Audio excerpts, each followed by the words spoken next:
Welcome to the Kahnawà COVID-19 Task Force update on American Thanksgiving Day. And that has some significance because that's part of the reason why we'll have our guests on today.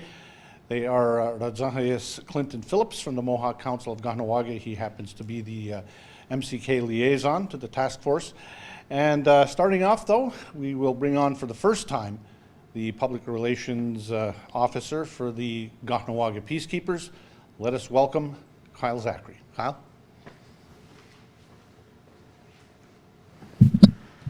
Thank you, Joe. So, I've been asked to come today to speak to you about the pandemic from the Peacekeepers' perspective. Just to give you an update, the Peacekeepers take the pandemic very seriously, obviously. We have personal protective equipment issued to each officer. Each officer will have that on them throughout their shift during the day. Their workspace, their car is disinfected thoroughly after each shift. So a little bit stats for you. Since the beginning of the pandemic in March, the Peacekeepers have responded to 787 calls, COVID-related calls. That means non-locals within the territory, gatherings that aren't allowed due to the COVID task force guidelines. Peacekeepers have issued 338 tickets for non-compliance with the task force directives. At this point, I'll point out to you that a press release has just been released that in regards to crossing the border coming up. We have Black Friday coming up. So it's important to note that if you do cross the border, because the border has been allowing Native people to cross using the ban card. If you do cross, when you do come back, you do have to quarantine for the 14 days. It's very important that you quarantine for the 14 days. So when we respond to a call, a COVID-related call, our focus is always going to be community policing. So if there's a gathering, we'll often give them a caution. Okay, you have 10 minutes, vacate the area, and when we come back, if you're still here, then you will receive a fine. It's important to note that nobody is exempt from receiving fines. We will respond to calls. We have received reports from businesses within the territory that some customers are refusing to wear masks when they come into the store. When you call the Peacekeepers, we will respond. However, it's up to we're relying on the stores to be firm in refusing service to customers who don't wear the masks and who refuse to wear the masks. When you call, we will respond, but we're a team. This whole community, we have to come together and we have to support each other, and that's what we're going to do. Our job is to enforce the directives of the task force, to ensure the health and safety of the entire community. We all need to be pulling on the rope, one rope in the same direction. People are claiming that they have health problems and that's why they cannot wear a mask, but if your health is really that poor, should you be going out? You should be staying home. You can call a friend, call a family member. There are other ways for you to get the things that you need. Again, we're all together. We're all in this together, and we're going to continue in this manner. And so we're going to respond, but we need your help as well. And that's all I got today. So thank you for having me, and now go on.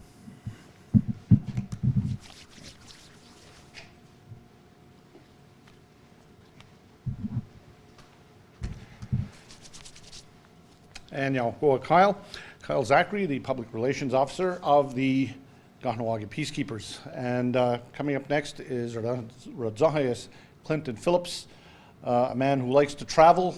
He's not traveling today to go to Black Friday, and we'll let him explain why. Thank you very much. Clinton?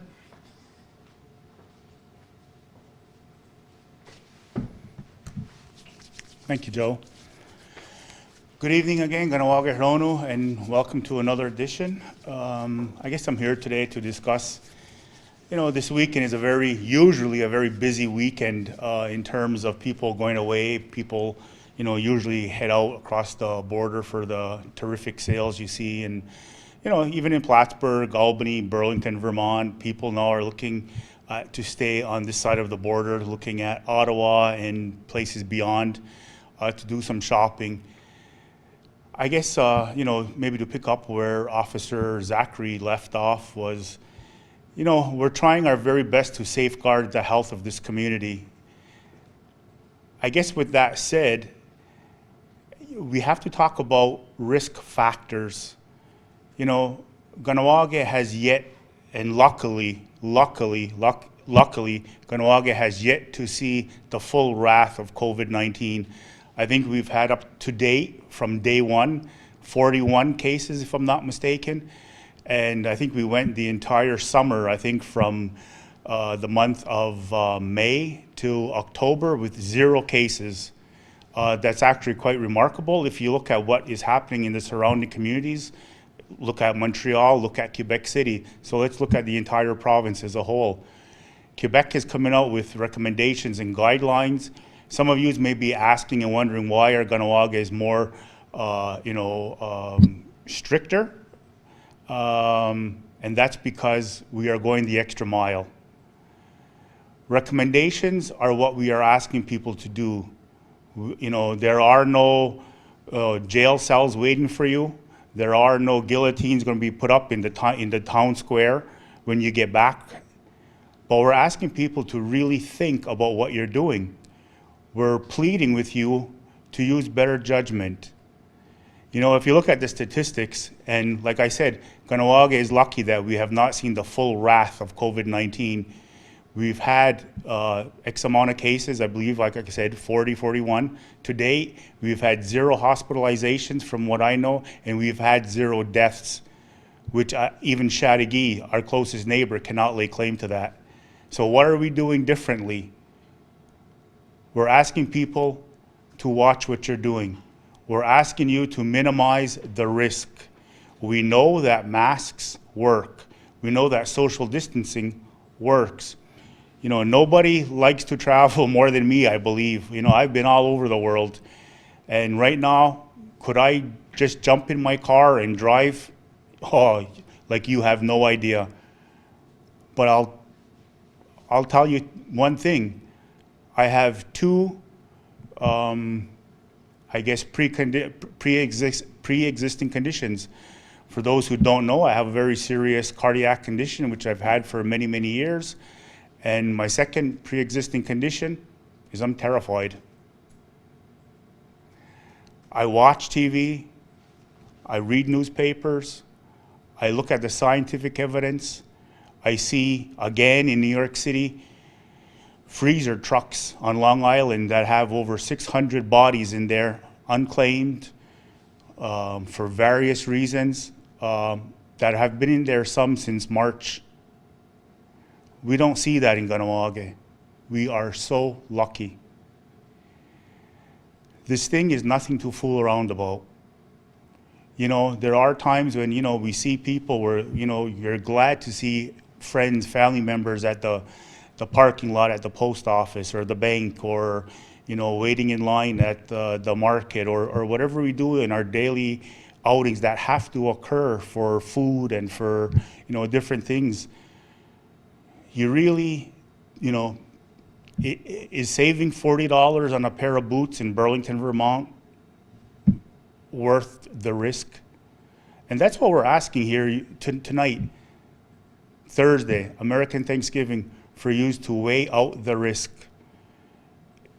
Going to Plattsburgh tomorrow morning for Black Friday to maybe save, $65 on that winter jacket that you saw online. Is that worth the risk? You don't know what you're bringing back. You don't know who's standing beside you in a checkout line. Yes, you may wear your mask. Yes, you may be far enough away from that person, but in today's world, there's no guarantees, and you just don't know. Now, if you look at your family, you know, if you have grandchildren, do you want to be that person who came back because they couldn't stay away from Black Friday and just had to go to Plattsburgh, or just had to go to Burlington, or maybe just had to go to Ottawa for shopping, and then you infected your granddaughter, your grandson, your grandmother, your father, your mother, your child? I mean, it's a very easy, I guess, decision for me to make, because there's a lot of things that I have to think about before making that step. And like I said, you know, I'm not pointing fingers, I'm not being accusatory, I'm just stating the facts as I know the facts. And the amount of people who are traveling, you know, and I won't say here, I'll use the statistics that are going on in the United States. And I informed council the other day about what I've learned over the last few days. And I'm using New York as the example, and we all can turn on news. I mean, basically the entire community catches news from New York City. So we know what's happening over there, and we know the increase that's going on in terms of positive numbers. There was an article I was listening to just over the course of last weekend about the sheer concern about one of the United States' largest airports, Atlanta. I've flown into Atlanta several times. It's enormous. It may be, and arguably, the largest airport in the world. It employs 63,000 people on a daily basis. Now, these people, for the most part, are minimum wage workers. Those people are terrified. They're terrified because people are not taking the advice to stay home. Do not fly. Do not travel. They're not listening. Delta put out a statement last weekend, I think it was on Sunday, that at that same time as last year, they are only 10% less bookings than this time a year ago. So what does that tell you? 90% of people are still traveling the United States, putting a lot of people in airports like Atlanta at risk. These people are just doing their job. They have to go to work. They're having difficulties making ends meet over there. We're not seeing that over here. But they're terrified to go to work because people just have to travel. They have to go across the country, and they feel that they're going to die if they don't. Well, that may happen anyways. I'm not trying to scare anybody. I'm just trying to bring you a little bit of reality in what's happening. Again, we're extremely fortunate in Kahnawake, and I think it's 100% based on the amount of work that's been put into this issue from day one, from the task force that I hope all of you are, you know, listening to and seriously taking into consideration all the recommendations that the task force is doing, and also every single one of you at home who are listening and doing just that and only venturing out for necessities. You know, I, for one, was one of those people, and I've said it before in the past, so you may have heard me say this. I would jump in my car and drive to Red Lobster in Ottawa just to go have lunch.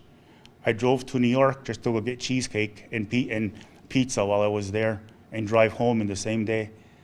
Go to Burlington for dinner. You know, that's who I am. That's what I've always done. Spontaneous things. And for the next several more months, and I don't see things changing maybe until spring, summer, hopefully, knock on wood, pray. I can't do that, and I don't think neither any of you should, for your safety, the safety of your community, and for the safety of your family. So with that, I'll leave you with those words for this evening. I wish you all well, and please, please be safe. Kahnawà.